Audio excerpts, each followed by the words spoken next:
of the Hebrews say that the Most High said that he will gather us out of the land of our captivity. So we have to wait on the Most High. And like I tell them all the time, I said, well, the Bible says that in, I think the book of Exodus chapter 6 is that the Most High, I will bring you out of the land of Egypt. I will do this. I will do this. It says I will like 6 times.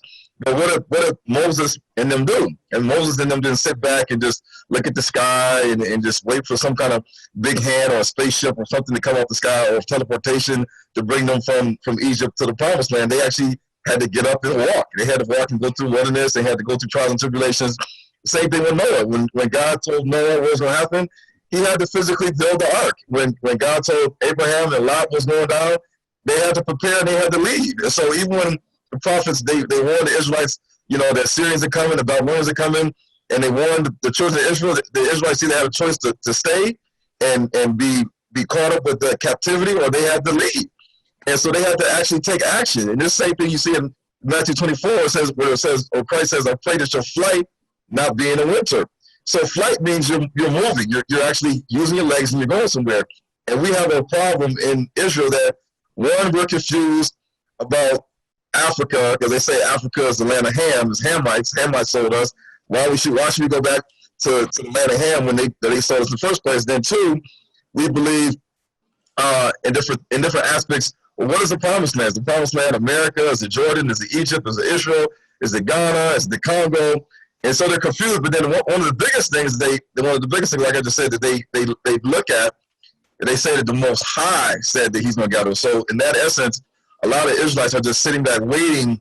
I don't know what they're waiting on, but I know our economy talks about getting chartered ships and planes to bring our children home from different countries of diasporans, and that could happen. But doesn't mean that people might pave the way to scout the land. Just like when the 12 scouts went out and 10 came back with doom and gloom reports, and then 2 came back with positive reports, and those happened to be the tribe of Judah and the tribe of Ephraim. They came back with good reports. But you see, they went and scouted the land. I think they was out there for 40 days or something like that, and then they came back. And so we have a chance now for African Americans or Negroes or Israelites to actually go over there, and then with vlogging and videography and editing and YouTube, show people like we're actually doing this. We're preparing it. We're working with our Israelite brothers and sisters in Ghana, and we're building the community that we need so we can self-sustain when this market of beast system starts to roll out. Question: the spiritual implications when it comes to moving out of America or wherever you are in captivity. I believe that is very important. For me personally, the reason why I want to leave America has everything to do with spiritual implications. I'm one of the people that feel like I can prosper better when I'm in a land where I can connect more. Where if I wear my headscarf outside of the country, outside of my home, I'm not looked at as being, strange or anything like that. I want to go to a place where the land is familiar to me, where I connect the land, not only the people, I also connect with the culture. And so that has a lot to do with it when it comes to moving. I think if we stay in America, it also taints the way we think. A lot of people tend to be afraid of going to Africa simply because of us being in America and the way we are viewed, and the way we are portrayed, and the way America is, the way Africans are portrayed, and the way Africa is portrayed in America as well. So I think us moving out has everything to do with it. It's not just a physical freeing of ourselves, it's also a spiritual liberation.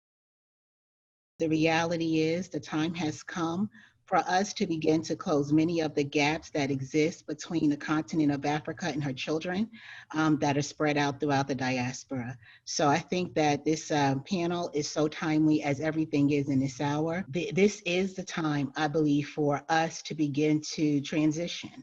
I think if people want to state that the 400-year period really didn't end in 2019, or we're finishing out in this year, if that be the case, and that's not an argument, but what we can say is at the end of this cycle, what we're all seeing is what the scriptures have told us, that we would begin to see the destruction, right? And so we see destruction all around.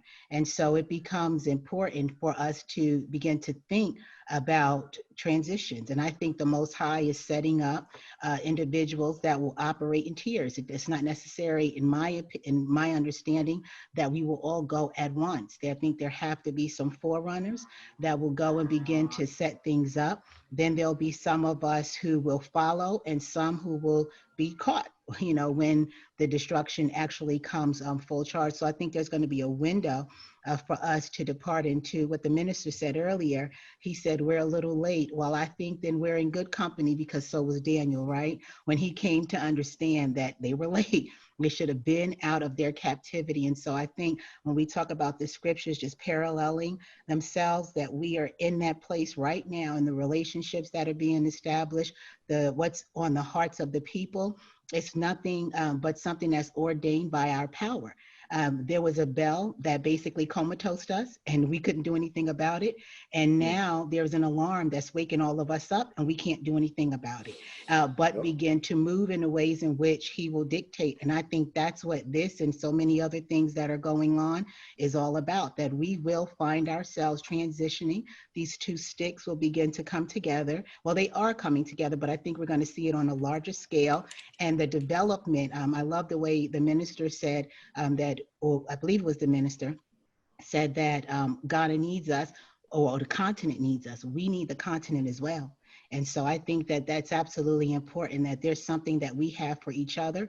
And under the hand of the Most High, nothing will be able to stop that. Our sense of self-determination has to be the catalyst that allows us not only to determine who we are and where we are and where we want to go, but what it is we're going to do for ourselves and for our people once we get there. So this coming together of the two sticks, this ability to, let us say, agree to disagree about certain aspects of our vast cultural understanding and our vast cultural expressions. It definitely is needed in this time. As Dr. Eccles says, the writing is definitely on the wall. The destruction has come. And so we definitely don't have time to quibble about where the comma, where the dot goes in a sentence. It's time for us to come together, to pool our resources. Again, we have over 50 years here in the Holy Land. We have over 40 years in Ghana. The achievements and activities of Kohen are tremendous. And how could we not, combine our resources again and come together to make a pathway for our brothers and sisters that are coming out of the lands of the captivity? Because that's the principal thing for us to remember. That is the lands of the captivity. And it does have an expiration date. Well, it will be destroyed.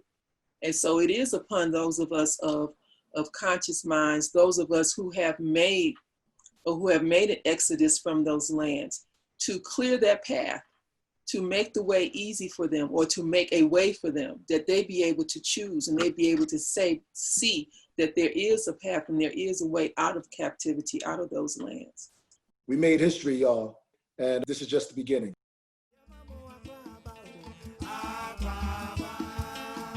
Yeah,